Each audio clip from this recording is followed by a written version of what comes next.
पर शुरू हाँ शुरू है। हालेलुया हालेलुया, प्रेज गॉड, जाहो बरे की। हालेलुया।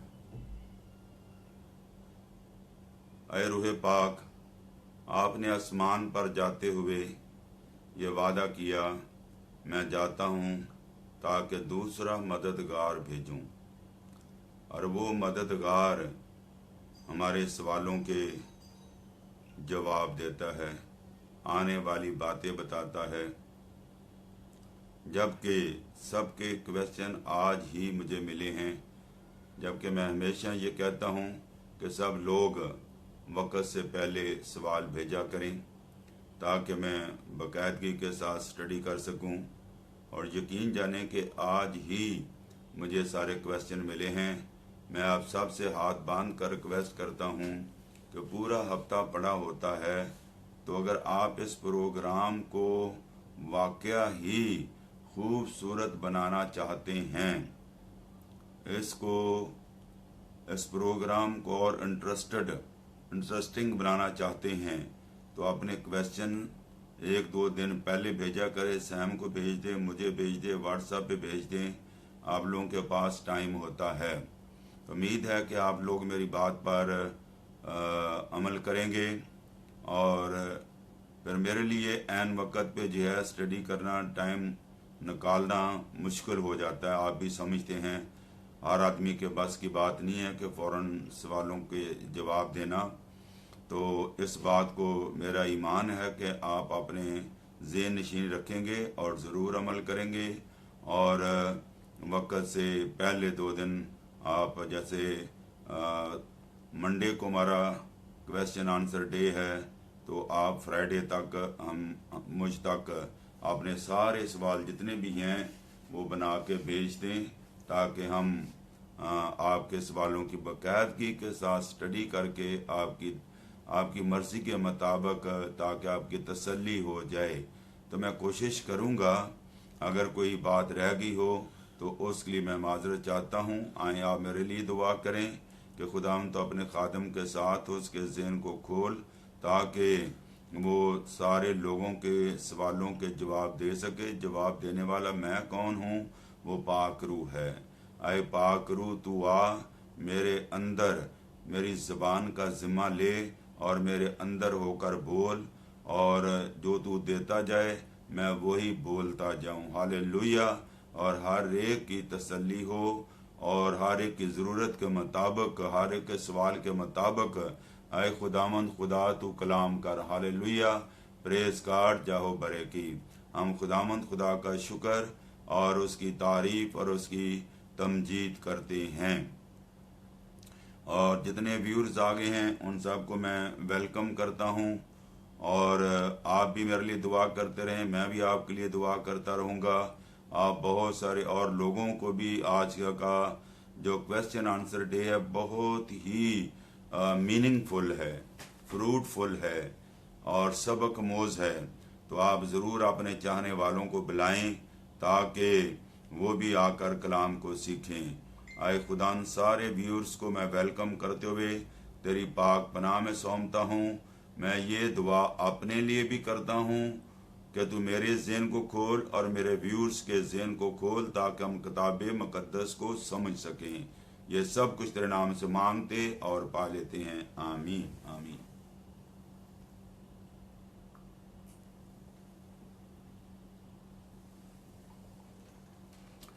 सबसे पहले भाई मानी का क्वेश्चन हमारे पास आया, तो उसके 2 क्वेश्चन आए हैं। पहला सवाल उसका चर्च ऑफ गॉड के हवाले से था, जो कोरिया के अंदर चल रही है, चर्च ऑफ गॉड से, गॉड के नाम से कोरिया में। तो वो पाकिस्तान में भी जो है ना उन्होंने अपना आगाज कर लिया। लाहौर में मैंने उनकी लाइव जो है ना वो देखा था, इंटरनेट पे सर्विस देखी थी लाहौर में। तो वो कहते हैं कि जी जो यीशु है उनको 40 साल जो है वो खिदमत करना लाजमी थी, लेकिन उन्होंने 3 साल खिदमत की, और 3 साल खिदमत करने के बाद वो आसमान पर उठा लिए गए। और वो अब जो है उनका कहना है कि वो 1948 में दोबारा वापस आए हैं, और उन्होंने अपनी यहाँ पे 1948 से लेके जो 37 साल तक वो दोबारा उन्होंने खिदमत यहाँ पे की है ज़मीन पे, और वो इधर कोरिया में उन्होंने की है। और क्योंकि किताब मुक़द्दस में लिखा है कि यीशु मसीह को जो है वो दाऊद की उनके तख्त नशीन है, यानी कि उनकी कुर्सी पे बैठना है, तो इसलिए दाऊद नबी ने 40 साल जो है वो खिदमत की है, तो यीशु मसीह को भी मस्ट है कि वो 40 साल खिदमत करें, इसलिए वो दोबारा वापस आए। और जो उन्होंने लिखा हुआ है कि मैं जब गैबाना, वो मुकाशवा की किताब में है शायद, कि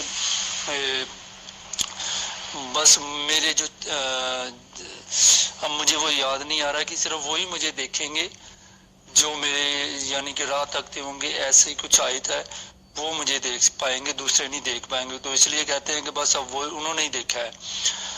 तो एक तो ये मेरी बात क्लियर कर दें कि क्या मसीह का दोबारा आना, जो 37 साल उन्होंने यहाँ पे ये कहते हैं कि सर जो खिदमत की है, क्या ये सच है या नहीं है, क्योंकि इससे दूसरे लोग भी जो आज वो सुनेंगे वो भी मुस्तफीद होंगे। और दूसरी बात ये है कि वो कहते हैं कि जो है खुदा की बीवी है और वो भी जिंदा है, इधर ही है, कोरिया में है, मैं उससे खुद मिला हुआ हूँ। वो कहते हैं ये चर्च जो है ना वो खुदा की बीवी है, क्योंकि इसका जो जिक्र है खुदा की बीवी का, इसका वो किताब मुक़द्दस में बहुत जगह आया है। जैसे मुकाशवा की किताब में जिक्र आया है कि फरिश्ता कहता है कि तुझको मैं बर्रा की दुल्हन दिखाऊं, तो वो कहते हैं कि ये वो दुल्हन है। और दूसरा वो गलेशियन चैप्टर 4 और उसकी जो वर्स है वो 26 में जिक्र आया है, तो वो उसको लेते हैं कि ये इसको साथ में करते हैं वो कि ये जो है वो खुदा की बीवी का जिक्र है। तो ये मेरे 2 सवाल हैं आपको कि ये दोनों जो हैं कि क्या आप तो ये दोनों जो है ना वो उनकी वजाहत कीजिएगा।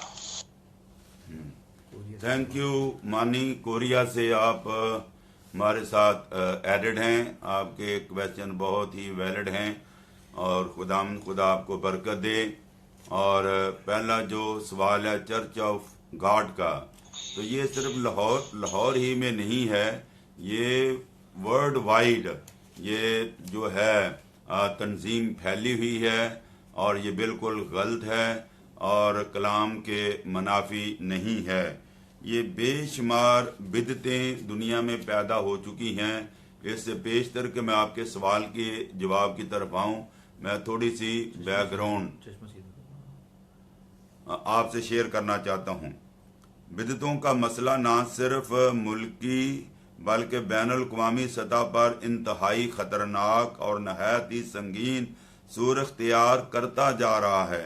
लिहाजा इस ज़रूरत को पेश नज़र रखते हुए मैं चाहता हूं कि कुछ हर रोज़ या पहले हर दफ़ा मैं सोचता हूं कि मैं एक टॉपिक लेके चलूँगा। मैं पिछले दिनों मुकाशवा का टॉपिक लेके चला तो वो बीच में रह गया, अभी बीच में बिदतों का जिक्र आ गया।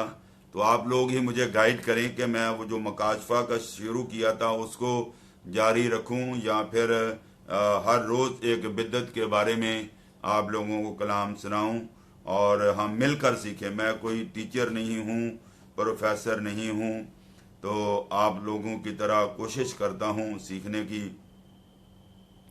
तो आज हम देखते हैं कि इस दुनिया में मुख्तलिफ चर्च, तहरीकें, इज़्म, फ़िरके, तंजीमें जो बज़ाहिर मसीह का लबादा ओढ़ कर लोगों की आंखों में धूल झोंक रहे हैं, दर हकीकत शैतान और इसकी बादशाही की वुसअत के लिए ये तमाम बिदतें काम कर रही हैं और उन्हें बेनकाब करना चर्च का काम है, हकीकी कलीसिया का काम है, मेरा और आपका काम है।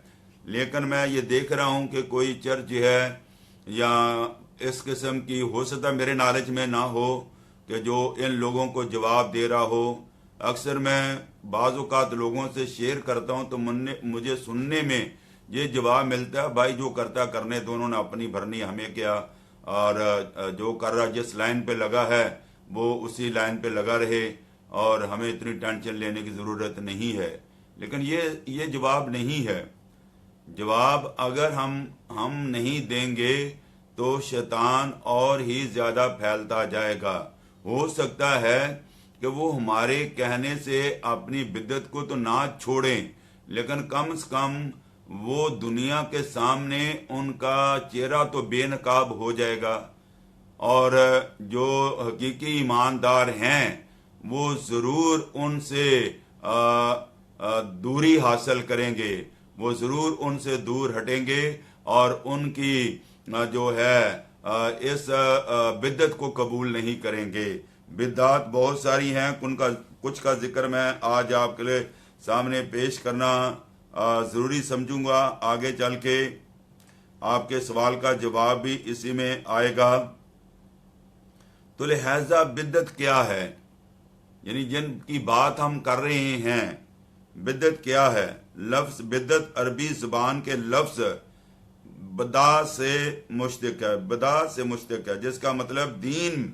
गौर से सुने बिद्दत की डेफिनेशन, जिसका मतलब है दीन में नई बात निकालना, यानी पहले से मजहब खुदावंद यीशु मसीह बाप बेटा रूह कुद्दस उन्होंने कफारा दिया, हमारे पास ये वाज़िया सच्ची तालीम मौजूद है। अब इस तालीम में से बहुत सारे लोग अपने मकसद की खातर, अपने खाने पीने रोजगार की खातर किसी वर्ष को पकड़ कर उसमें से नई इख्तरा निकाल के एक नया जो वो इज़्म या बिदत बना लेते हैं, या फिरके या तंजीमें बना लेते हैं, या तहरीकें चला लेते हैं। तो इसको, जिसका मतलब है कि दीन में नई बात निकालना या नई चीज़ ढूंढना, तो कोई नई रस्म दीन में दाखिल करना जो इस मज़हब के बुनियादी अकायद और नज़रियात के मुतज़ाद और मुनाफी हो। तो जो तालीम खुदा यीशु मसीह ने हमें दी है, अगर उसके खिलाफ कोई फरिश्ता भी हमें आकर तालीम दे तो हमें उनकी नहीं सुननी चाहिए। गलेशियन चैप्टर 1 वर्स उसकी जो है मैं 8वीं आयत पढ़ना चाह रहा हूं। गलेशियन 1:8, लेकिन अगर हम आसमान का कोई फरिश्ता भी उस खुशखबरी के सिवा जो हमने तुम्हें सुनाई, ये कितनी ज़बरदस्त बात है, और मेरे व्यूअर्स को इस वायद को सुन लेना चाहिए, अपने दिल में लिख लेना चाहिए, दिल की तख्ती पे लिख लेना चाहिए, कहीं लिख लेना चाहिए। लेकिन अगर हम, पालूस खुद भी कह रहा है कि अगर मैं भी गलत तालीम दूं तो मेरी भी नहीं मानना। अगर हम या आसमान का कोई फरिश्ता भी उस खुशखबरी के सिवा जो हमने तुम्हें सुनाई कोई और खुशखबरी तुम्हें सुनाए, यानी बाप बेटे रूल कुद्दस के खिलाफ जैसा खुशखबरी तुम्हें सुनाए, तो वो क्या है? मलाउन है। कितना सख्त लफ्ज लिखा गया है इन तमाम लोगों के लिए जो जिस बिद्दत का आप नाम ले रहे वो भी मलाउन हैं। और ये वर्ल्ड वाइड बिद्दत फैल चुकी है। इनके चर्च पूरी दुनिया में बैनुल अक़वामी चर्चेस में फैल चुके हैं, क्योंकि डॉलर में बड़ी पावर होती है। जैसा हम पेशतर कह चुके हैं, वैसा ही अब मैं फिर कहता हूं कि उस खुशखबरी के सिवा जो तुमने कबूल की थी, अगर कोई तुम्हें और खुशखबरी सुनाता है तो वो मलाउन है। आज आप देख रहे हैं कि बेशुमार बिदतें दुनिया में पैदा हो चुकी हैं। हमने जो खुदा ने हमारे लिए बुनियाद डाली है, हमने उसी बुनियाद पर चलना है, और इसके अलावा कोई हमें उससे हटाता है तो फिर हमने उनकी बातों को नहीं मानना।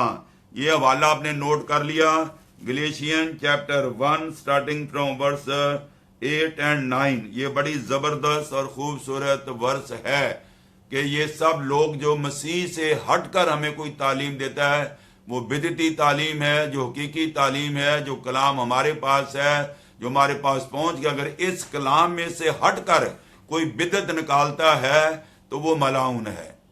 मैंने साफ और वाज़िह अल्फाज में कह दिया है, और मैं अपने अल्फाज का जिम्मेदार हूं। पहला करंथियों 3 बाब और उसकी 10वीं आयत, ये मैं ऑनवर्ड पढ़ूंगा 15 आयत तक। 1 करंथियन चैप्टर 3। अभी तक आपके सवाल का जवाब नहीं मैंने दिया, अभी तमहीद ही बांध रहा हूं।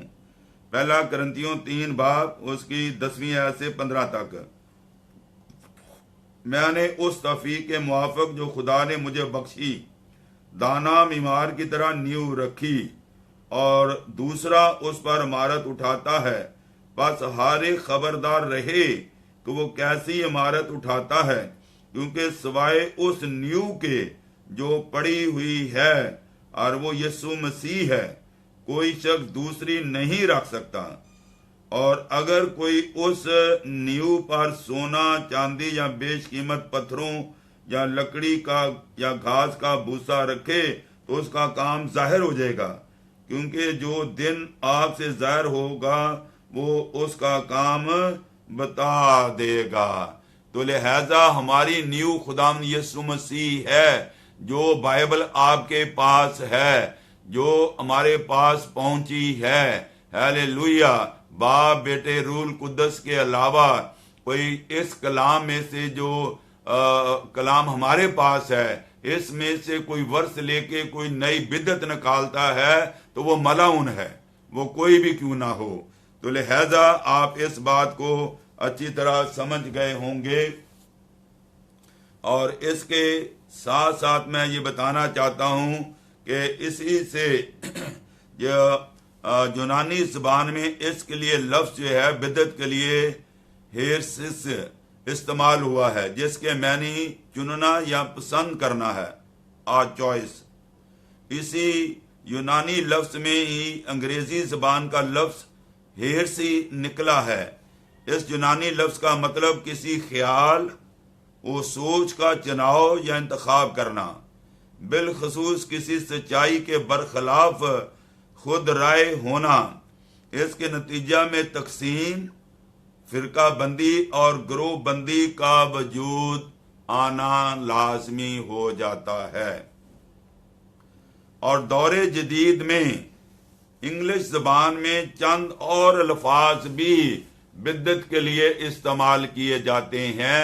मैं चाहता हूं कि आज मेरे व्यूअर्स अच्छी तरह से इस कलाम को सीख लें, और वो कौन से अल्फाज हैं जो आज दौरे हाजरा में इस्तेमाल हो रहे हैं। इज्म हो गया,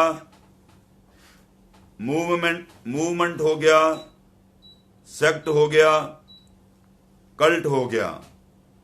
ये इस्तिलाह इन ग्रोहों या तहरीकों, तंजीमों, फिरकों, मज़ाहब के लिए इस्तेमाल होती हैं जो मुनज़्ज़म मजहब के बरखिलाफ बगावत करके नए अकायद और नजरियात को फरोग देते हैं। तो इस बात को मैं यहीं तक रखता हूं, बात ज्यादा लंबी हो जाएगी, तो मैं चंद एक हेरसीस का नाम लेना पसंद करूंगा जिनका बहुत सारे लोगों को पता नहीं है, ताकि आपके सवाल के वसीला से उनको पता चल जाए। वैसे तो बेशुमार हजारों की तादाद में इस तरह से जो है बिदात निकल खड़ी हुई हैं। क्वेकर्स का नाम सुना होगा, the religion society of friends. Number 2 moral rearmament. Number 3 church of Christ Campbellites. Number 4 seven day Adventist. Number 5 Unitarian churches. Number 6 Jesus only, the apostolic oneness movement. ये सारी की सारी मैं क्या बता रहा हूं, बिद्दतें हैं। Cooneyites go preachers. Number 8 Christadelphians, Christian science, church of Christ scientist. Mormons, यहोवा विटनेस, ये सारे के सारी क्या हैं, बिदात हैं। The world wide church of God, ये आपका सवाल था तो ये उनमें से एक बिदअत है जो मैं अभी बताऊंगा। पहले मैंने सारी बिदअत बताना चाह रहा हूं ताकि आप लोगों को पता चल जाए। ये आपका सवाल था world wide church of God, church of God के बारे में आपने सवाल पूछा है, तो मैं अभी थोड़ी ही देर में इसका जवाब आपको दूंगा। और इसके अलावा unification church Moonies, the family of love children of God, the way international, Scientology, theosophical system, और इसके अलावा बेशुमार और British Israelism, unity school of Christianity. और ये सवाल सिस्टर वनीता ने अभी भेजा है। और इसके अलावा बेशुमार और बिदअत हैं। अभी एक और बिदअत पता नहीं पहले थी या नहीं, लेकिन चंद सालों के बाद जब से मैंने होश संभाली है, ये जो मिशन जो है मेसियानिक ज्यूश हैं, इन्होंने बड़ा जोर पकड़ा है और वो तमाम जो ईदें मुकम्मल कर दी खुदा यसु मसीह ने। ईद फसा की भी तकमील हो गई है और ईद पैंतीकोस की भी तकमील होगी। ईद फसा की गुड फ्राइडे के दिन तकमील होगी और ईद पैंतीकोस की तकमील रूल कुदस के नजूल पर होगी। और आखिरी ईद जो है ईद ख़याम अभी रहती है। ये फसल कटाई की है और फसल कटाई जब तक पूरी नहीं होगी उस वक्त तक खुदा यसु मसीह नहीं आएगा। जब आखिरी नरसिंगा फूंका जाएगा तो फसल कटाई मुकम्मल होगी। इसके लिए रोमन 11:25 का ये इजाफी बातें मैं शेयर कर रहा हूं आपके साथ। ये इस किस्म की जो है बिदअत उठ खड़ी हुई हैं और ये बड़ी तेजी के साथ फैल रही हैं। यानी हम लोग जो सच्चे मसीह हैं हम तो सोए हुए हैं। और जो आपने देखा होगा फिल्म के अंदर जो विलन होता है ना, वो पूरी फिल्म में छाया रहता है। तो इसी तरह से आज भी ऐसा ही कुछ लग रहा है कि बिदतें तेजी के साथ फैल रही हैं। तो रीजन बहुत सारी हो सकती है। उनमें एक रीजन ये भी है कि हमारे लोग गरीब हैं और उनको पैसा मिलता है और उनका जो खाना पीना मिलता है, खुराक मिलती है, आटा पानी मिलता है, हर चीज़ ज़रूरत के मुताबिक मिलती है, बच्चों को पढ़ाया जाता है, बाहर भेजा जाता है। तो वो क्यों नहीं ऐसी बिदती तालीमों में जाएंगे, क्योंकि उनके पीछे डॉलरों का जोर है। तो इस वजह से ये बिदतें बड़ी तेज़ी के साथ फैल रही हैं। तो आपका सवाल जो था चर्च ऑफ गॉड के हवाले से, ये चर्च ऑफ गॉड जो आपने बताया है कि उसकी सिमिलैरिटी बेशक मसीह यस्सु हजरत दाऊद की लाइन से पैदा हुए हैं, लेकिन पूरी बाइबल में कहीं भी कोई पेशन गोई ऐसी नहीं मिलती। पुराने ऐदनामे हम उन बातों को मानते हैं जिनकी पेशन गोइयां की गई हैं, हम उसको मानते हैं। मसीह के कफारे को दूंगा, यसाया ने 53 बाब में उसकी पेशन गोई की। हम मसीह के तजस्सम को मानते हैं क्योंकि यसाया ने 7 बाब उसकी 14वीं आयत में पेशन गोई की। हम मीका की पेशन गोई को मानते हैं, उसने उसकी जाय पैदाइश बता दी। मीका 5 बाब उसकी दूसरी आयत है। इस तरह से हम उन बातों को मानते हैं जिनका जिक्र पुराने ऐदनामे में पेशन गोई के तौर पर मसीह के लिए किया गया। मैं कई बार पहले भी बता चुका कि पुराना ऐदनामा शैडो है और नए ऐदनामे का अक्स है। यानी नए ऐदनामे, नया ऐदनामा उसकी असल है। हर बात जो पुराने ऐदनामे में की जा रही है वो जो है नए ऐदनामे में आकर पूरी होती है। तो ये 40 साल की कोई पेशन गोई ऐसी हमें नहीं मिलती। अगर आपका किसी चर्च ऑफ गॉड से बात होती है तो आप उनको बताएं कि भी हमें ये, हम तो उन बातों को मानते हैं जो लहामी बातें हैं। बेशक वो दाऊद की असल से है और उसका बादशाह होना मुकर्रर है, वो बादशाह बनेगा, उसकी 1000 साल बादशाहत होगी, जमीन पर होगी, पर हमेशा रहेगी। लेकिन ये बात जो आप कर रहे हैं ये अनबिब्लिकल है, ये बिदअत है। हम इसको नहीं मानते। क्यों नहीं मानते? इसलिए कि बाइबल में इसकी पुराने यादनामे में कोई पेशन गोई मौजूद नहीं है। और बाकी इनकी जो बुनियाद है, और ये मानते हैं हर्बर्ट डब्ल्यू आर्मस्ट्रॉन्ग को, और ये कहते हैं इक्विवेलेंट टू जीसस, ये खुदाम यीशु मसीह है। और वो मसीह यीशु की अलूहियत को नहीं मानते। वो मसीह यीशु को चर्च ऑफ गॉड वाले खुदाम यीशु मसीह को नहीं मानते, रूल कुदस को नहीं मानते।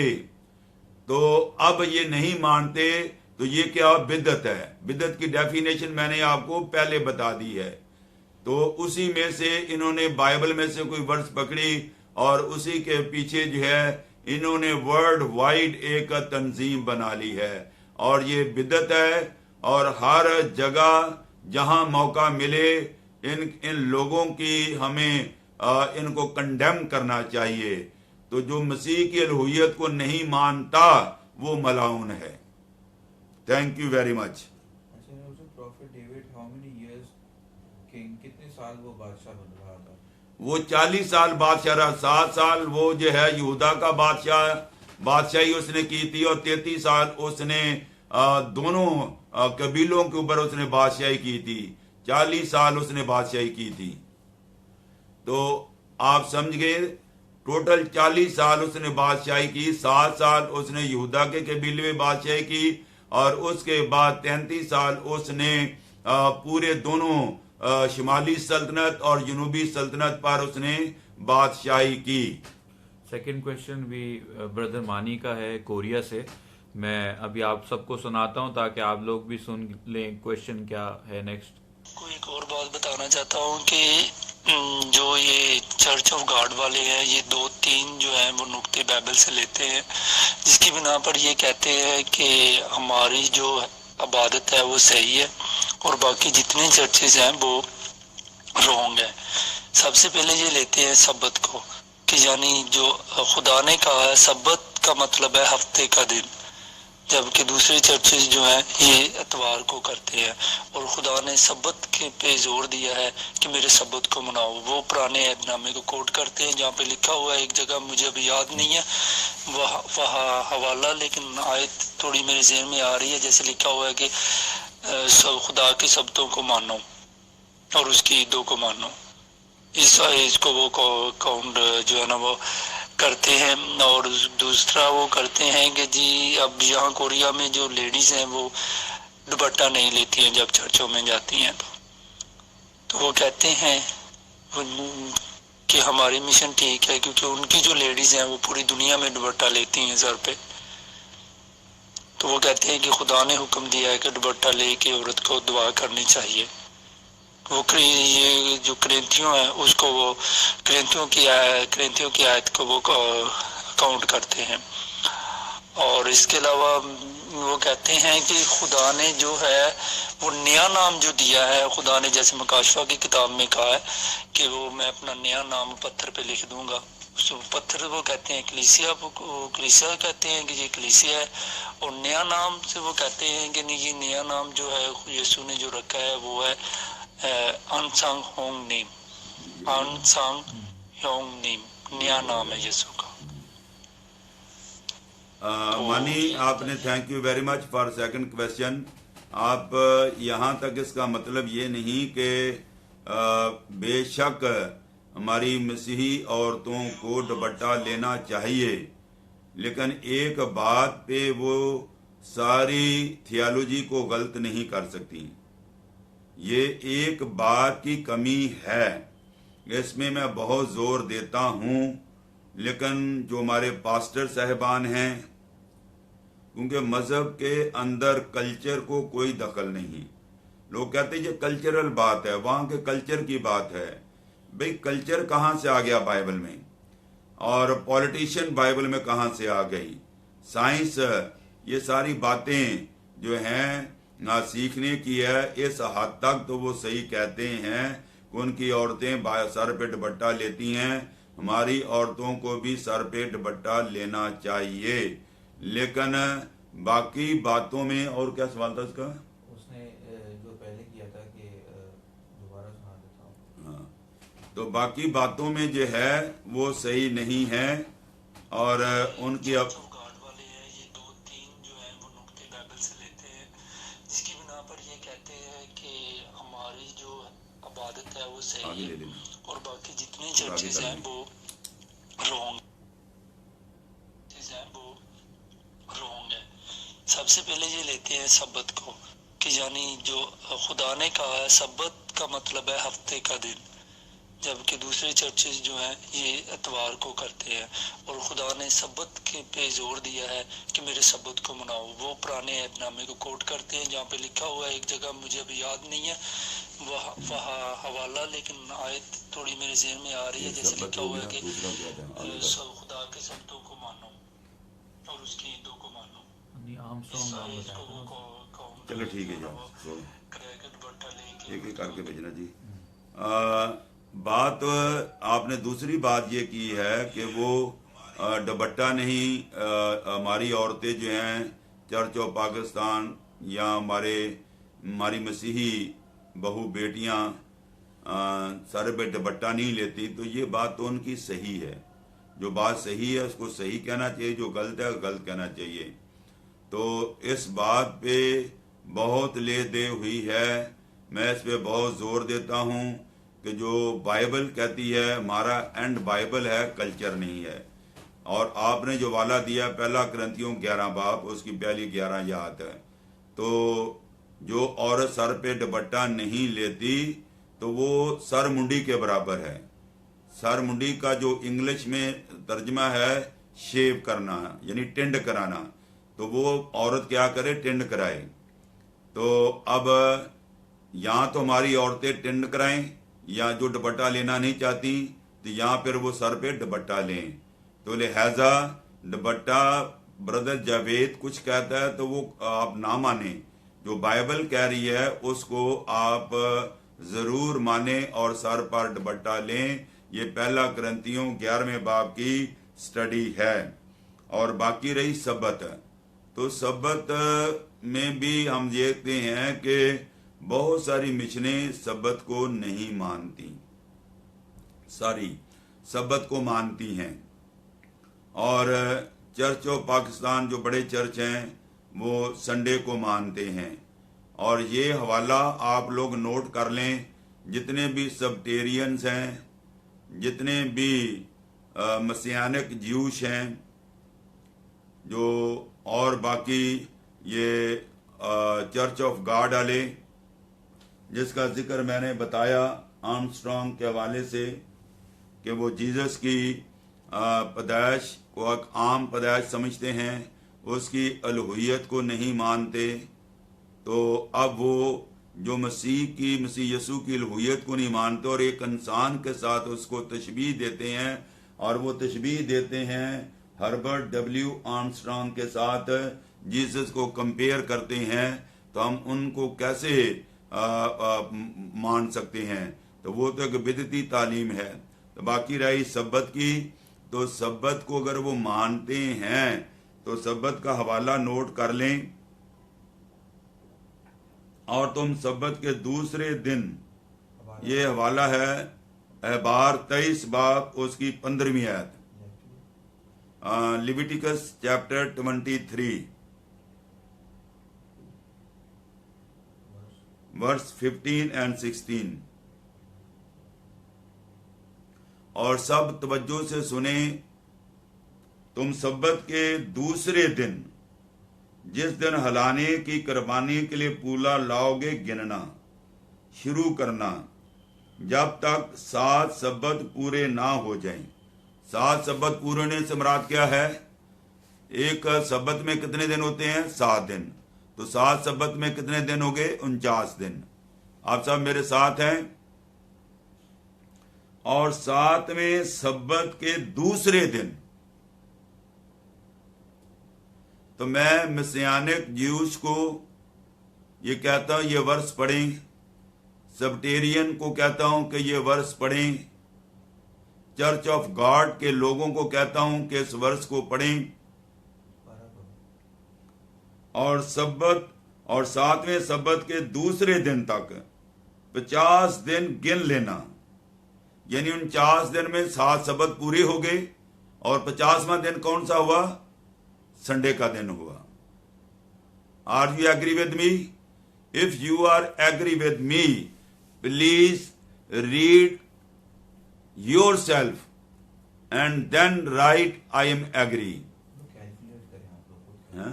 Tell them to calculate yourself. हाँ। कैलकुलेशन बताएं। तो मैं ये चाह रहा हूं कि आप लोग इस हवाले को खुद पढ़ें। ये कीमती हवाला है, बार 23 बाब उसकी 15-16 आयत। आप खुद इसको पढ़ें, कैलकुलेट करें और फिर मुझे अपनी फीडबैक दें जल्दी से। Hurry up, hallelujah. और 7वें सबत के दूसरे दिन तक 50 दिन गिन लेना, तब तुम खुदावंद के लिए नजर की नई कुर्बानी गुजराना। हालेलुया, प्रेज गॉड, जय हो बरे की।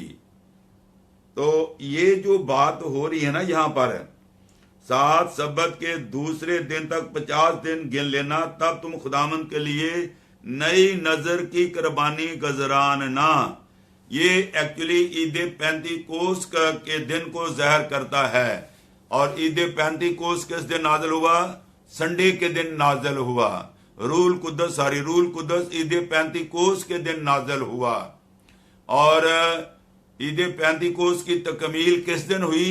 रूल कुदस के दिन हुई। अब हमें ईद पैंतीकोस को स्पिरिचुअल मीनिंग में, रूल कुदस के नजूल में हमने मनाना है, ना कि पुराने कॉन्सेप्ट जो है ला के मुताबिक, शरीयत के मुताबिक मनाना है। और ना ही ईद फसा पर कोई हमें बर्रे कुर्बान करने की जरूरत है, क्योंकि हमारा बर्रा ज़बा हो चुका है। तो साफ और वाज़िया तौर पर लिखा हुआ है। आप इस वर्ष को खुद पढ़ें। और मेरा ख्याल है सैम ने ये वर्ष लिख दी होगी कि नहीं, तो मैं सैम से कहता हूं लिख दे, ताकि आप लोग इसको पढ़ें, इसकी स्टडी करें, इसकी कैलकुलेशन करें। तो ये संडे का दिन पड़ता है और संडे को क्या करना? नई नजर की कुर्बानी गुजराना। मसीह यीशु संडे के दिन क्या हुए? जी उठे। हालेलुया। और औरतें संडे के दिन ही गईं और संडे के दिन ही इब्तिदाई कलीसिया जमा होती थी। बेशुमार वाला जात हैं। तो हम उस तरफ नहीं आ रहे, क्योंकि सब्बत की बात हो रही थी। तो सब्बत जो है वो मुकम्मल हो चुका है। तो ये बात आप अपने ज़हन नशीन कर लें। और इसके साथ मैं ये चाहता हूं कि आप इसके साथ इसकी जो एक्सटेंशन है वो भी पढ़ लें कि सब्बत मुकम्मल हो चुका है। मसीहों पर अब सब्बत का कोई इख्तियार नहीं है। ईद फसा का कोई इख्तियार नहीं है। हम ईद फसा, मसीह यस्सु जो हकीकी बर्रा था वो कुर्बान हो गया और उसने इन तमाम ईदों से हमारी मखलस, ईद फसा से और दूसरी ईदों से मखलसी कराई बेशुमार। मैंने इस फ्राइडे का मैसेज आप लोग जरूर सुने और ट्रांसफिगरेशन ऑफ जीसस क्राइस्ट, और हवाला मैंने दिया था गॉस्पेल ऑफ मैथ्यू चैप्टर 17। तो उसको आप पढ़ें। का मसीहों के लिए सब्बत क्या था? पुराने ऐदनामे इसराइल के लिए था। ये साया था, ये एक शैडो था, ये मुकम्मल हो गया है। अगर लोग नए ऐदनामे को भी कबूल नहीं करते तो वो हमारे लिए बिदअत है। सही है, सही कह रहा हूं मैं, ये नहीं कह रहा। जो नए ऐदनामे को भी नहीं मानते और डटे हुए हैं, अपनी अना पर डटे हुए हैं, अपनी जो बिदअत पर अड़े हुए हैं, तो ये बिल्कुल गलत है। खुदावंद के हजूर इनको इसका जवाब देना पड़ेगा। आज मैं ईद फसा की बात नहीं कर रहा, मैं फिर देर हो जाएगी मुझे। तो कुलसियों 2 बाब उसकी 16वीं आयत, बस खाने पीने या ईद या नए चांद या सब्बत की बाबत तुम पर कोई अल्जाम ना लगाए। ये जो आपके चर्च ऑफ गॉड वाले सब्बत को मनाते हैं, उनको मानी या हवाला पढ़ के बताएं। आप सुन रहे हैं ना मानी? ये हवाला कुलसियों 2 बाब उसकी 16 और 17 आयत है। ये उनको सब लोगों को जो सब्बत मानते हैं उनको पढ़कर आप सुना दें। बस खाने पीने या ईद या नए चांद या सब्बत की बाबत कोई तुम पर इल्जाम ना लगाए। अब खूबसूरत कंप्लीशन, क्योंकि ये आने वाली चीजों का साया है। मगर असल चीजें मसीह की हैं। हालेलुया। तो मेरा ईमान है कि आप मानी बिल्कुल सही तरीके से समझ गए होंगे। और फिर आपने एक सवाल और भी किया, जहां पर लिखा कि गालिब आने वाले को एक सफेद पत्थर दिया जाएगा, और वहां लिखा है कि उसके पाने वाले के अलावा कोई और ना जानेगा। और आपने जो हवाला दिया है, मैं उस हवाले को भी पढ़े देता हूं। आपने सिर्फ ये बात हमसे जो है शेयर की है। तो ये हवाला मकाशफा 2 बाब उसकी 17 आयत में पाया जाता है, और रेवलेशन चैप्टर 2 वर्स 17, जिसके कान वो सुने कि रूह कलीसियाओं से क्या फरमाता है। जो गालिब आए मैं उसे पोशीदा मन में से दूंगा और एक सफेद पत्थर दूंगा, और उस पत्थर पर एक नया नाम लिखा हुआ होगा, जिसके पाने वाले के सिवा कोई ना जानेगा। क्या लिखा, सबने सुन लिया? जिसको पत्थर दिया जाएगा उसके ऊपर एक नया नाम लिखा होगा, और वो नाम कोई नहीं जान सकता, सिर्फ वही जान सकता है जिसको मिला है। तो फिर चर्च ऑफ गॉड वालों को इल्हाम कहां से हो गया कि ये नाम जो लिखा हुआ है उस पत्थर के ऊपर, ये हर्बर्ट डब्ल्यू आर्मस्ट्रांग का नाम है? ये बिल्कुल उनके ज़हन का खलल है, ये उनके ज़हनी बीमारी है, ये एक नफ्सियाती बीमारी है। तो लिहाजा ये मेरा ख्याल है कि जितनी बिदतें हैं ये नफ्सियाती बीमारी ही से ही पैदा होती हैं, किसी को बुरा लगे या अच्छा लगे। क्योंकि जब एक सीधे रास्ते पे हम जा रहे हैं तो फिर हम क्यों राह से करा हो रहे हैं, क्यों उसमें से एक नया रास्ता निकाल रहे हैं? तो हम क्यों नहीं बाइबल के मुताबिक चलते? हम क्यों जो है शरीयत को भी माने और हम फजल को भी माने? और खुदा ने साफ कहा है कि कोई आदमी 2 मालिकों की खिदमत नहीं कर सकता। तो ये मेरा मजमून जो फ्राइडे का फेसबुक पे डाला हुआ है, आप जरूर उस मजमून को सुने और आपके सारे सवालों के जवाब आपको मिलेंगे। मेरे दिल में एक जल्दी ख्वाहिश है कि लोगों तक आगाही की जाए। कुछ लोग तो आंखें बंद करके बैठे हुए हैं, ये हमारा काम नहीं है, वो खुद ही भुगतेंगे तो सही, लेकिन हमारी भी कोई जिम्मेदारी है। क्योंकि कलाम कहता है जो नेकी करना जानता नहीं करता, ये उसके लिए गुनाह है। और हाँ की जगह हाँ और ना की जगह ना। अगर हम खामोश हैं तो हम भी उतने ही जिम्मेदार हैं जितने के ये बिदती लोग जिम्मेदार हैं।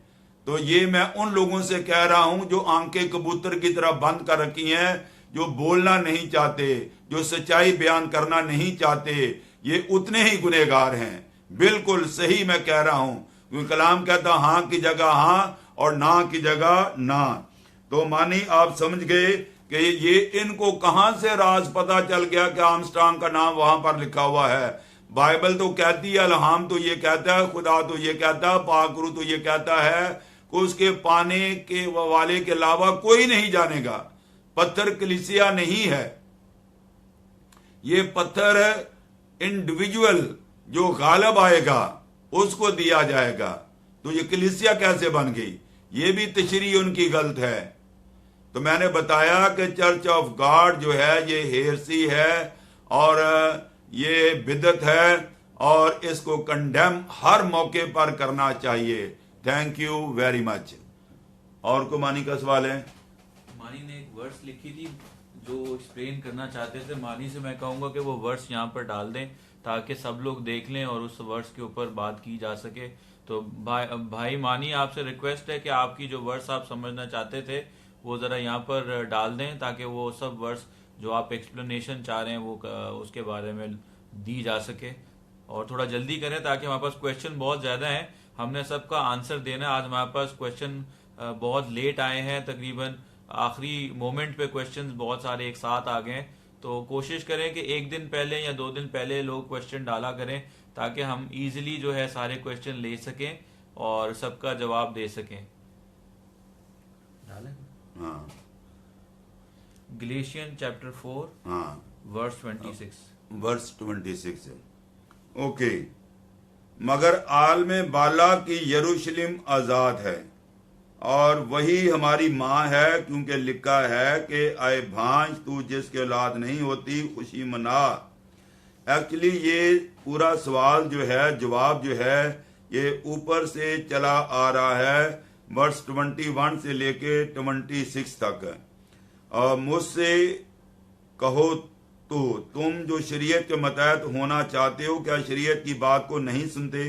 ये लिखा कि इब्राहिम के 2 बेटे थे, एक लौंडी से दूसरा आजाद से, मगर लौंडी का बेटा जिस्मानी तौर पर। इन बातों में तमसील पाई जाती है। अब ये बात समझने की बात करना, मानी ध्यान से सुनना और बाकी सब भी ध्यान से सुने, इसलिए कि ये औरतें गोया 2 ऐद हैं। एक कोई सीना का ऐद है, यानी हाजरा। हाजरा क्या है? कोई सीने का अहद है, जिससे गुलाम ही पैदा होते हैं। हालेलुया, जिससे गुलाम ही पैदा होते हैं। कोई सीना पर का जिससे गुलाम ही पैदा होते हैं, और वो हाजरा है। तो मैंने पहले बताया ये 2 अहद है, 2 कोवेनेंट हैं। एक कोई सीना का अहद है और दूसरा अहद जो है और वो हाजरा है।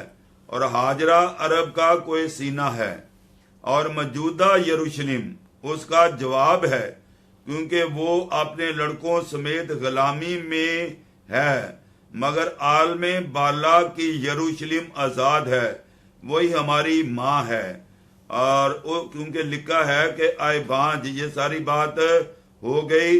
और आगे लिखा पास भाइया मजहाक की तरह वादा के फर्जंद हैं। तो ये जो आलम बाला की यरूशलेम आज़ाद है, इसके बारे में ये सारा का जिक्र है, जिससे जो है आज़ाद पैदा होते हैं। हाजरा से गुलाम पैदा होते हैं और सारा जो वादा किए हुए वादे में शामिल है, अजहाक उससे पैदा हुआ। और 28 आयत में है, बस आए भाइयों हम अजहाक की तरह वादा के फर्जंद हैं, जैसे उस वक्त जिस्मानी पैदाइश वाला रूहानी पैदाइश वाले को सताता था, वैसे अब भी होता है।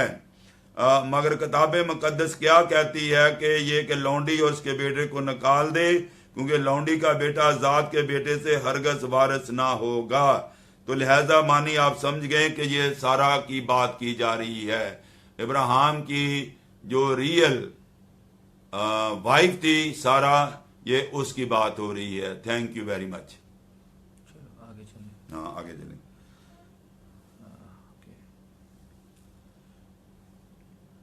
नेक्स्ट क्वेश्चन हमारे पास यूसुफ भट्टी का है। Dear uncle, in your last sermon you said that Jesus के आने से शरीयत खत्म हो गई है, तो जो चीजें जो हमें नहीं खानी चाहिए और रिश्तों के हवाले से जो शरीयत है, क्या वो खत्म है? ओके बेटा, बहुत अच्छा सवाल है।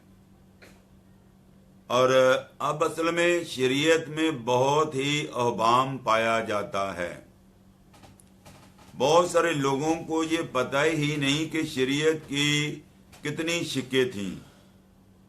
मेन शरीयत की जो मूसा ने शरीयत दी कोई सीना पर, उसकी मेजर 3 शिक्के थी।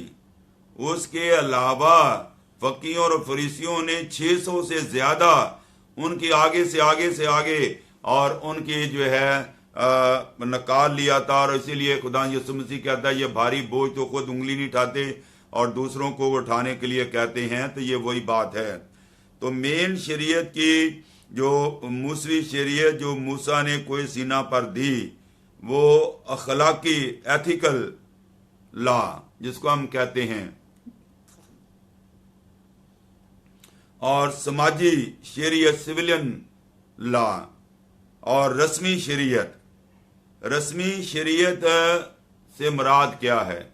रस्मी शरीयत से मुराद ये है जिसमें तमाम ज़ियाफ़तों का जिक्र है, जिसमें तमाम सालाना ज़ियाफ़तों का जिक्र है, जिसमें ईद फसा का जिक्र है, जिसमें ईद पैंतीकोस का, यानी हर वो चीज जिसमें कुर्बानी का जिक्र है, वो रस्मी शरीयत है। अगर कोई नापाक हो गया है तो वो ये कुर्बानी चढ़ाए, शाम तक नापाक रहे। अगर एक औरत हैज के खून में है तो कितने दिन तक नापाक रहे, जब पाक ठहरे तो ये कुर्बानी चढ़ाए। और इस रस्मी शरीयत का ताल्लुक कुर्बानियों के साथ है। और मसीह यीशु ने अगर लड़का, औरत के बारे में लिखा, अगर लड़की पैदा होती है तो वो 66 दिन तक नापाक रहेगी, और अगर लड़का है तो 40 दिन तक हैज के खून में रहेगी जैसे रहती है, और वो नापाक रहेगी। तो खुदामंद खुदा ने हमें जितनी कुर्बानी जिनका ताल्लुक रस्मी शरीयत से है, और इसको ये भी कहा जा सकता है जिसमें जो है ज़ियाफ़ती कुर्बानियां चढ़ाई जाती थी, उनसे खुदामंद ने हमारी मखलसी करा दी है। आपको जहां पता है कि ईद फसह पर जो है बेशुमार अनगिनत कुर्बानियां चढ़ाई जाती थी। तो खुदामंद खुदा ने इस रस्मी शरीयत से मुझे और आपको पूरा कर दिया, और बाकी जो अखलाकी शरीयत है और समाजी शरीयत है, मुआशरे के साथ जिसका ताल्लुक है, वो अपनी जगह पर किसी हद तक कायम है। यानी अब अखलाकी शरीयत में ये था कि अगर तुमने किसी से जिना किया तो फिर गुनाह है। बाइबल कहती है अखलाकी शरीयत, अगर तुमने नगाही कर ली तो तुमने गुनाह कर लिया। तो इस तरीके के साथ किसी हद तक अखलाकी शरीयत को भी मसीह यीशु ने पूरा किया है। तो बाकी जो रिश्तों की बात चली आ रही है, वो मसीह के ज़माने में भी वही थी और वही है। जो रिश्ते हमें बताए गए हैं ये रस्मी शरीयत में नहीं आते। Thank you very much.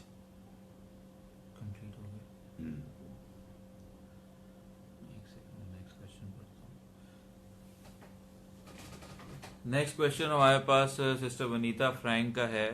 She says that my question for tonight is please explain in detail people living in Canada और abroad do not differentiate between Hinduism, Sikhism and Christianity and mingle up with their caste and greed and allow their children to marry them. They also emphasize that it's okay to do all this because we live with them, so we need to keep these people happy. Explain where all these people end up, what will happen when they will be presented in front of Almighty God. They even like to share with love their personal matters, food, intermarriages, langras, rations, qurbanis, food, and even go to temples, mosques and other worship places and say it's all allowed to do. Nothing is wrong with all this. Okay sister, ये सवाल आपका जो है ये आजकल new theology liberalism ये एक नया एक निकली है बिदत, कई सालों से है लेकिन अब ये बढ़ती चली जा रही है। और न्यू मूवमेंट भी इसको का नई तहरीक भी कहा जाता है कि और इसमें कोई हर्ज नहीं है। लेकिन मसीही वो है जो मसीह पर ईमान रखता है, जिसमें मसीह का रूह नहीं वो उसका नहीं है। रूमियों 8 बाब उसकी 9 आयत को पढ़ लें। और इसके अलावा जब कौम बनी इस्राइल मिस्र की गुलामी से निकलकर आ रहे थे तो खुदावंद बलक ने देखा कि ये लोग जो हैं ये सब लोगों को तबाह व बर्बाद कर रहे हैं। तो उसने उनको बुलाया कि ये उन पर क्या करे, इनको तबाह करे, बर्बाद करे। और उसने उसको मुख्तलिफ जगहों पर वो उसे लेकर गया कि वो इस किस्म की बात करे, उन पर लानत भेजे। तो उसने कहा कि मैं ये एक ऐसी कौम है जो केली ही बसी रहेगी। हालेलुया, खुदावंद का शुक्र और उसकी तारीफ, उसकी तमजीद हो कि ये एक ऐसी कौम है जो अकेली ही बसी रहेगी और दूसरी कौमों के साथ इसका शुमार नहीं होगा। हालेलुया, खुदावंद का शुक्र और उसकी तारीफ और उसकी तमजीद हो। तो अब मैं ये पढ़े देता हूं नंबर्स चैप्टर 23, गिनती 23 बाब, 8वीं और 9वीं आयत। Numbers chapter 23 verse 8 and 9। Balak ने बलाम को बुलाया था कि कौम बनी इसराइल पर लानत करे। तो वो कहता है 8वीं आयत में, मैं उस पर लानत कैसे करूं जिस पर खुदा ने लानत नहीं की? मैं उसे कैसे फटकारूं जिसे खुदावन ने नहीं फटकारा? चट्टानों की चोटी पर से वो मुझे नजर आते हैं, पहाड़ों पर से मैं उनको देखता हूं और पहाड़ों पर से मुझे नजर आते हैं। देख ये वो कौम है जो अकेली बसी रहेगी और दूसरी कौमों के साथ मिलकर इसका शुमार ना होगा। खुदा ने सख्ती के साथ कौम बनी इसराइल को कहा था कि जब तुम वादा के हुए मुल्क में चले जाओ तो गैर कौमों के साथ रिश्ते नाते ना बांधना। और खुदा ने सख्ती से उनको मना किया और उनको सजा भी मिली। तो आप कहेंगे ये तो पुराने ऐदनामे में से आप बरदर बात कर रहे हैं। तो चले हम नए ऐदनामे में आ जाते हैं। 2 Corinthians चैप्टर 6 वर्स 14, 15, 16। 2 Corinthians, ये कहते पकड़ दी आशा। 2 Corinthians 6 बाब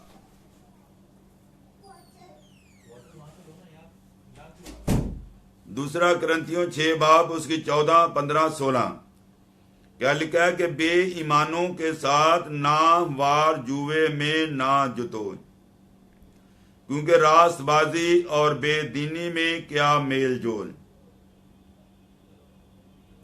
या रोशनी और तारीकी में क्या शराकत। तो इन आयात के अंदर साफ और वाज़िया तालीम पाई जाती है कि मसीही दूसरों के साथ मिंगल अप नहीं हो सकते। अगर वो मिंगल अप हो रहे हैं तो ये उनकी गलती है और वो गलत हैं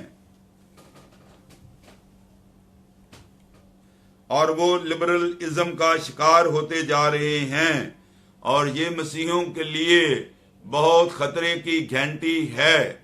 हमारे पास बानों को अपने अपने चर्चेस में इसकी पुरजोर तालीम देने की जरूरत है। क्या कहा मैंने? बेईमानों के साथ, आपने हमारा लिख लिया था 2 Corinthians 6 बाब 14 से लेके 16 तक। बेईमानों के साथ ना वार जुए में ना जुतो। बेईमान किसको कहते हैं? जो मसीह पर ईमान ना रखे, वो हमारे लिए बेईमान हैं। 14 से 16 तक। 2 Corinthians 6 बाब 14 से 16 तक। बेदीनी में क्या मेल जोल, या रोशनी और तारीकी में क्या शराकत। रोशनी, खुदा यीशु मसीह ने खुद कहा कि मैं दुनिया का नूर हूं। और फिर मत्ती 5 बाब 16-17 में कहा कि तुम दुनिया के नूर हो। हम रोशनी हैं, हम नूर हैं, दुनिया तारीकी है। तो रोशनी और तारीकी का कोई मेल जोल नहीं है।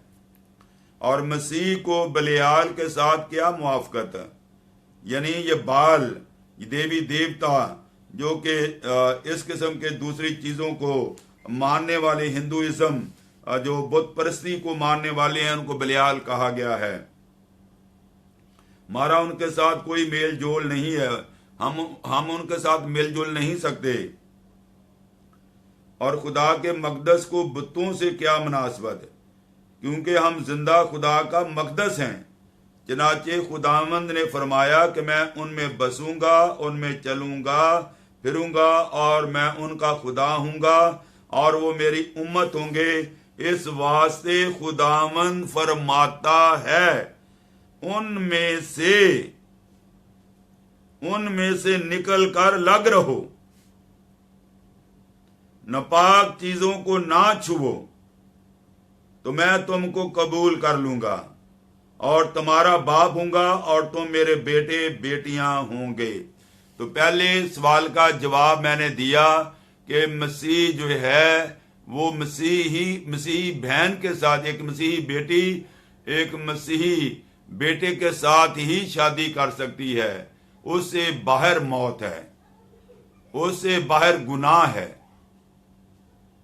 और अब आपने पूछा है कि जब अदालत में जाएंगे तो उस वक्त उनका क्या होगा। चले भाई उसका जवाब हम शेयर किए देते हैं ताकि आज हमारे लोगों को काफी बरकत मिले।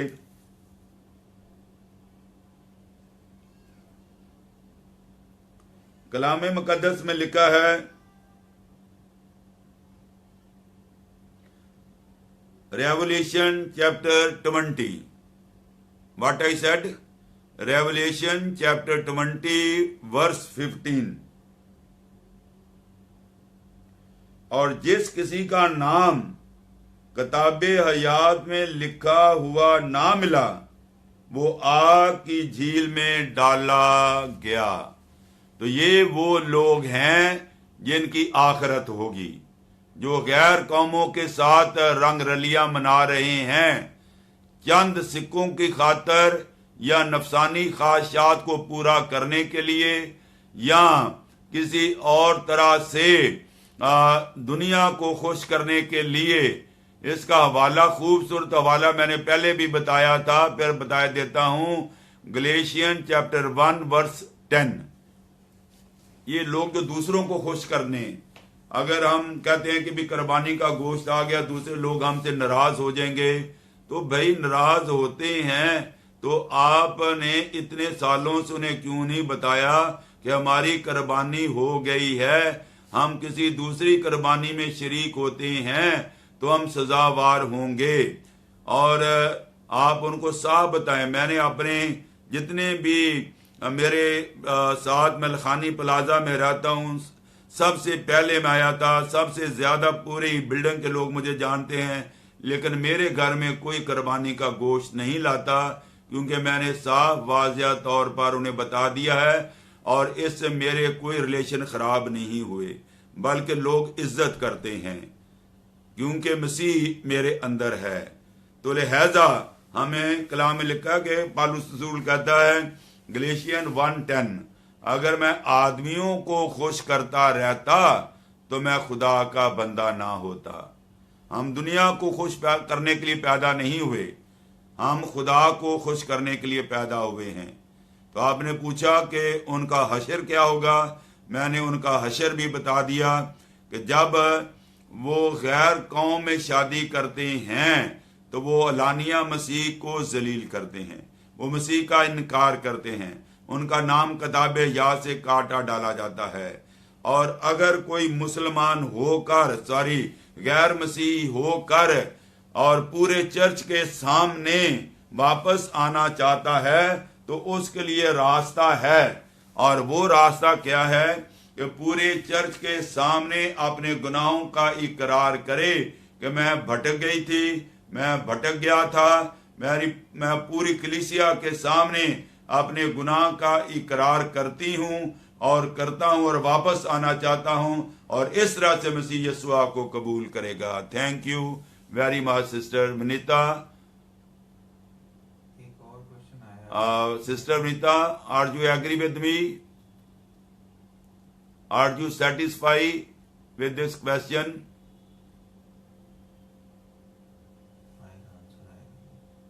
लोगों से पूछो, लोगों को कैसा लग रहा है सेशन?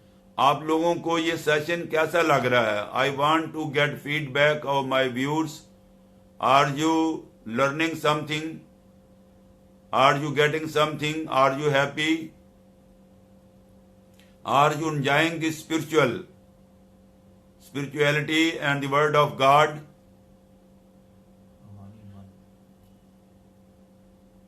अगर आप लोगों के सवालों के जवाब मिल रहे हैं तो जरूर लिखें। सिस्टर वनीता अगर मौजूद है तो मैं सिस्टर वनीता के सवाल का जवाब दिया है।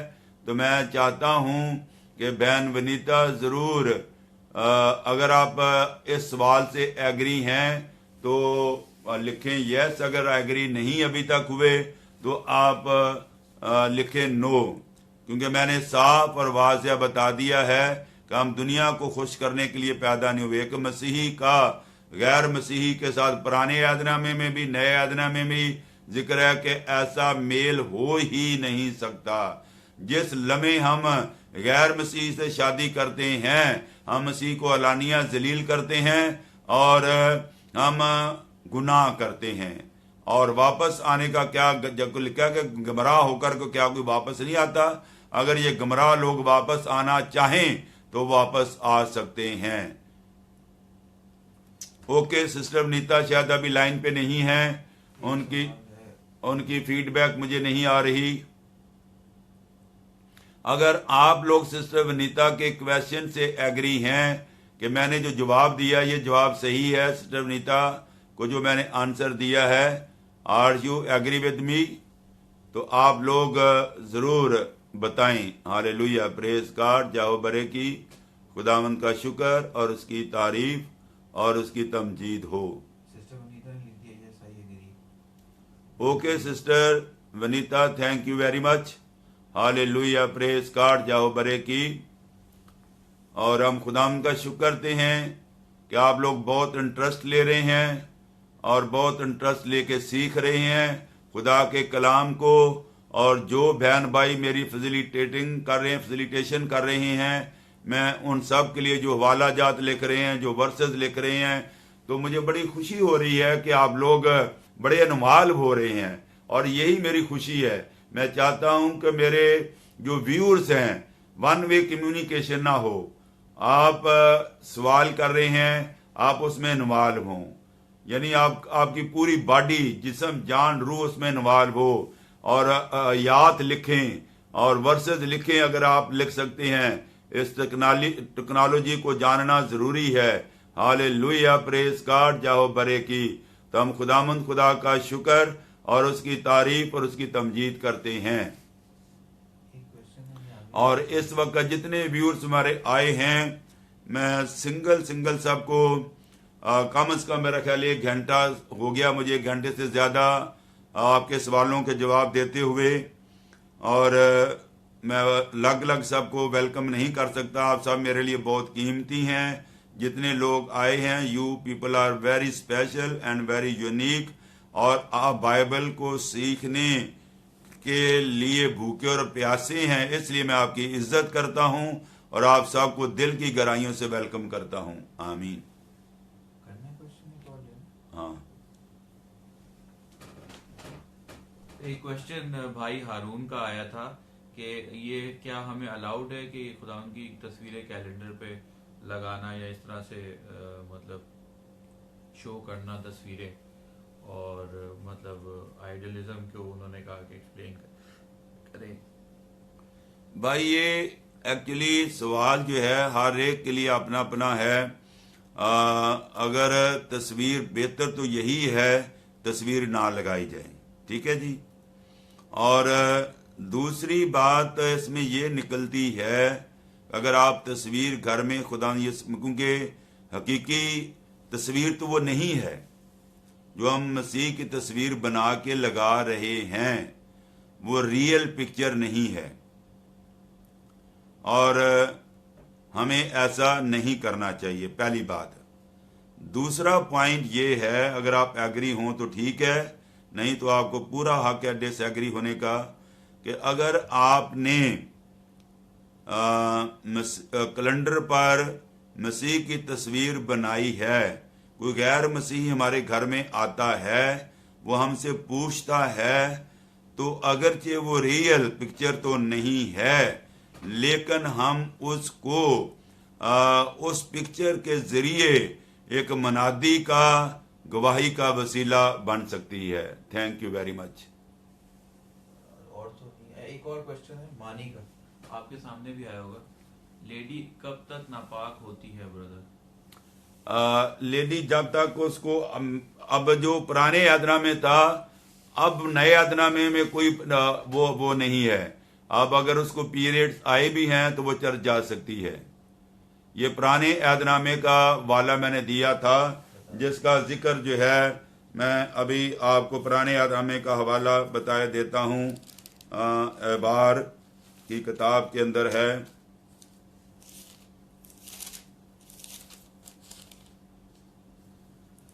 यह एबार की किताब में लिखा, और खुदा ने मूसा से कहा, बनी इसराइल से कह कि अगर कोई औरत हामला हो और उसके लड़का हो तो वो 7 दिन नापाक रहेगी, जैसे हैज के अय्याम में रहती है। 8वें दिन लड़के का खतना किया जाए। इसके बाद 33 दिन तक वो तहारत के खून में रहेगी, जब तक उसकी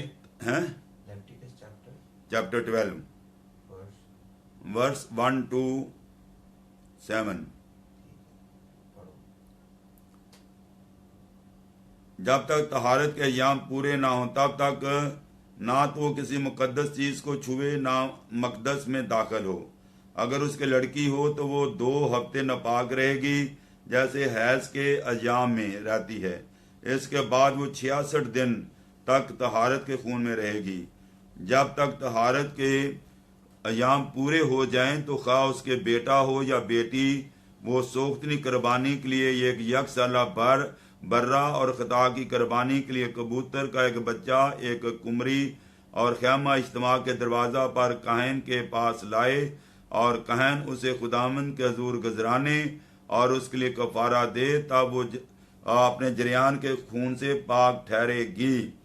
और जिस औरत के लड़का या लड़की हो उसके बारे में शरा ये है, अगर उसको बरा लाने का मकदूर ना हो तो वो 2 कुमरियां या कबूतर के 2 बच्चे, एक सोख्तनी कुर्बानी के लिए, दूसरा खता की कुर्बानी के लिए लाए।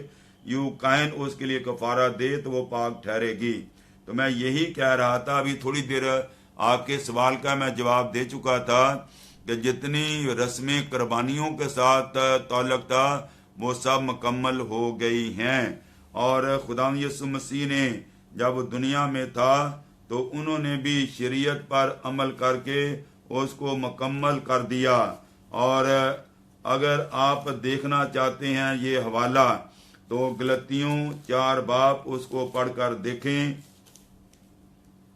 लेकिन मैं ये कहता हूं कि वारिस जब तक बच्चा है, अगरचे वो सबका मालिक है, उसमें और गुलाम में कुछ फर्क नहीं, बल्कि जो मियाद बाप ने मुकर्रर की उस वक्त तक सरपरस्तों पर मुख्तारों के इख्तियार में रहता है। इसी तरह हम भी जब बच्चे थे तो दुनियावी इब्तदाई बातों की पाबंद होकर गुलामी की हालत में रहे। आप समझ रहे हैं जो पुरानी बातें मैं कर रहा हूँ ला की। लेकिन जब वक़्त पूरा हो गया, आप गौर से सुने, लेकिन जब वक़्त पूरा हो गया तो खुदा ने अपने बेटे को भेजा जो औरत से पैदा हुआ और शरीयत के मतहत पैदा हुआ, ताकि शरीयत के मतहतों को मुंह लेकर चढ़ाए और हमको ले पालक होने का दर्जा मिले। और चूंकि तुम बेटे हो, इसलिए खुदाम ने अपने बेटे का रूह हमारे दिलों में भेजा, जो अब्बा यानी आए बाप या कहकर पुकारता है। बस अब तुम गुलाम नहीं बल्कि बेटा है। जब बेटा हुआ तो खुदा के वसीला से वारिस भी हुआ। तो लिहाजा अब जो है औरत पुराने अहदनामे के मुताबिक उस तरह उससे डील नहीं किया जाता। आज औरतें खुदामंद के घर में जा सकती हैं, जब उनको पीरियड्स हों वो नापाक नहीं गिनी जाती, क्योंकि मसीह के कफारे ने सब कुछ हमारे लिए जो है कफारा देकर जो है उसको मुकम्मल कर दिया, पूरा कर दिया, और सारी शरीयत को खुदाम यीशु मसीह ने पूरा कर दिया। और अगर मजीद डेफिनेशन और आपको सुनना चाहते हैं तो आप गॉस्पेल ऑफ लूक चैप्टर 2। खुदावन ने जब पैदा हुआ तो शरीयत के मुताबिक खतना भी हुआ। शरीयत के मुताबिक 8वें दिन उसको चर्च में भी टेंपल में भी ले जाया गया, सारी शरीयत को पूरा किया। जब 8 दिन पूरे हुए और उसका खतने का वक़्त आया तो उसका नाम यीशु रखा गया, जो फरिश्ते ने उसके रहम में पढ़ने से पहले रखा था। पास जब मूसा की शरीयत के मुआफिक उनके पाक होने के दिन पूरे हो गए तो वो उसको यरूशलेम में लाए ताकि खुदावंद के आगे हाजिर करें, जैसा कि खुदावंद की शरीयत में लिखा है कि हर एक पलौठा खुदावंद के लिए मुकद्दस ठहरेगा।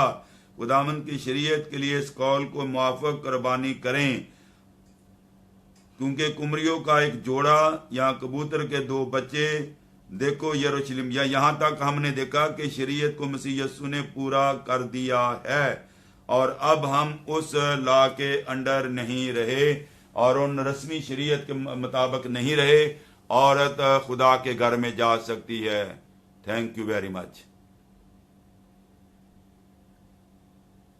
Okay, thank you very much. वो गवाही दे रहे हैं Rohan Bhatti, praise the Lord, God has blessed us with daughter, thank you Jesus. हमने दुआ की थी ना, तो वो लोग खुदावंद आप लोगों को बरकत दे। रोहन भट्टी, थैंक यू वेरी मच बेटे, हमने आपके लिए याद है, मुझे दुआ की थी, आपने दुआ के लिए कहा था। आपकी टेस्टमनी के लिए हम खुदावंद का शुक्र करते हैं। खुदा ने आपको खूबसूरत तोहफा बेटी की सूरत में दिया है। हम उसके लिए दुआ करते हैं कि खुदा उस बच्ची को ब्लेस करे और जिस तरह ये कदो कामत में बढ़ती है, खुदा की कुर्बत में बढ़ती और तरक्की करती चली जाए। आमीन आमीन। मैं अपने व्यूअर से जाते जाते फीडबैक लेना चाहता हूं कि आपको आज का सेशन कैसा लगा। I want your feedback. ये आपकी फीडबैक ही है जो मेरी तकवीयत का बायस बनती है। और यकीन जाने मैं खुदा के हजूर हाजिर नाजर होकर जानता हूँ सारे सवाल अभी अभी आए हैं एट दी लेमन तार, और मैंने कोई स्टडी नहीं की। मैंने वह बैठा और उसी वक्त खुदा मुझे हवाले देता गया, आपके सवालों के जवाब देता गया। और उसकी एक ही रीज़न है कि मैंने पूरी बाइबल 45 टाइम पढ़ी है, 45 बार पढ़ी है और 46वीं बार पढ़ रहा हूँ। और आपको भी मैं कहना चाहता हूँ कि आप लोग भी ज़रूर बाइबल को पढ़ें और बाइबल को खा जाएं। और आपके लिए कोई बात मुश्किल, हर बात का मसला जो है ना वो बाइबल में आपको मिलेगा। हर सवाल का जवाब आपको बाइबल में मिलेगा। अगर कहीं किसी किताब में आपको जवाब नहीं मिलता ना, तो वो जवाब बाइबल में आपको मिलेगा। जितने मुश्किल सवाल लोग मुझसे पूछते हैं उनका जवाब मुझे बाइबल में से ही मिलता है। तो मैं अपने व्यूअर से कहूँगा कि जिस तरह खुदा ने हिस्कियल को कहा कि कलाम को नोश फरमा, हिस्कियल से कहा बाइबल कलाम को खा जा, इसी तरह यूना अरब को कहा कि कलाम को खा जा। तो मैंने भी एक दिन सन 74 में ये बात खुदाम से कर डाली कि खुदामंद खुदा, तूने यूना अरब को कलाम खिला दिया, यरमिया को कलाम खिला दिया, हिजकिया को कलाम खिला दिया और नबियों को कलाम खिला दिया। तो अगर तू जावेद को कलाम, अपने बेटे ब्रदर जावेद को कलाम खिला देगा तो मैं भी तेरा कोई अच्छा ही काम करूँगा। वो दिन और आज का दिन है कि मैं कलाम को ऐसे पढ़ता हूँ जैसे भूखा आदमी खाना खाता है। Thank you very much. कल हम मिलेंगे एक नए मैसेज के साथ 9:30 बजे। Inter denominational charismatic prayer fellowship की टीम आपसे इजाज़त चाहती है। खुदामुंद खुदा आप सबको ढेरों बरकत अता कर रुखसत करे। खुदामुंद की सिखाई दुआ में हम शरीक हों। आए हमारे बाप, तू जो आसमान पर है, तेरा नाम पाक माना जाए, तेरी बादशाहत आए, तेरी मर्जी जैसे आसमान पर पूरी होती है जमीन पर भी हो। हमारे रोज की रोटी आज हमें दे, और जिस हम अपने कर्जदारों को मुआफ करते हैं तू भी हमारे कर्ज हमें मुआफ कर। हमें आजमाइश में न ला बल्कि बुराई से बचा, क्योंकि बादशाहत कुदरत जलाल हमेशा तक तेरा ही है। आमीन। अब हमारे खुदा मसीह का फजल, खुदा बाप की मोहब्बत, पाक रूह की रफ़ाक़त शराकत हमारे साथ, तमाम कस्सों के साथ, हमारे ख़ानदानों के साथ, मेरे व्यूअर्स के साथ, एक एक व्यूअर्स के साथ, उनकी फैमिली के साथ, आपसे लेके हमेशा हमेशा तक होती रहे। आमीन आमीन। जाते जाते फिर मैं कहूँगा कि आप अपने क्वेश्चन फ्राइडे तक पहुँचा दिया करें, and I will be very happy. जहाँ सुबह है गुड मॉर्निंग, जहाँ दोपहर है गुड आफ्टरनून, जहाँ शाम है good evening, Thank you very much and God bless you all. Amen.